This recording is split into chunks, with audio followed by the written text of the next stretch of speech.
Nah, legalkah perusahaan kita? Perusahaan kita adalah perusahaan yang legal. PT BES adalah perusahaan yang legal. Semua perizinan mulai dari pendirian sampai SUPL-nya pun ada.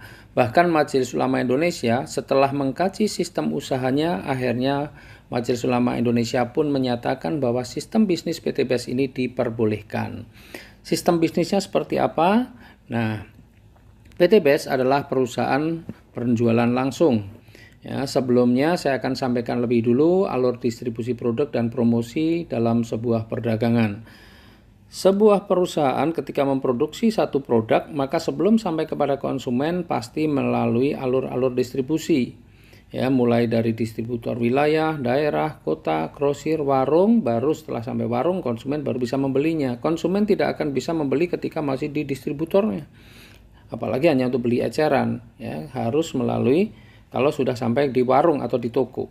Nah, supaya konsumen membeli produk tersebut, maka konsumen perlu mendapatkan informasi. Dan untuk mendapatkan informasinya, maka konsumen perlu mendapatkan pemahaman tentang produk. Oleh karena itu, perusahaan melakukan apa yang namanya promosi.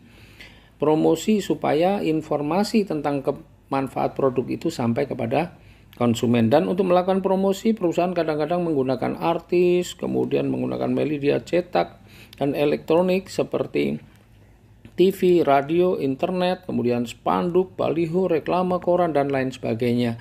Dan biaya promosi serta distribusi itu bisa mencapai 40%-nya.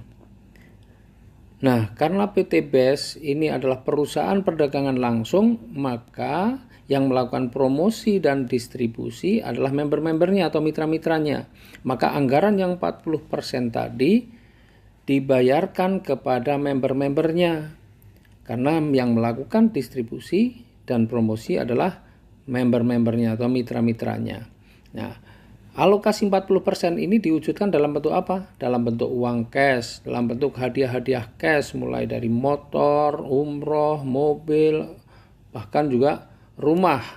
Dan seperti apa pembagiannya nanti akan kita jelaskan dalam slide yang berikutnya.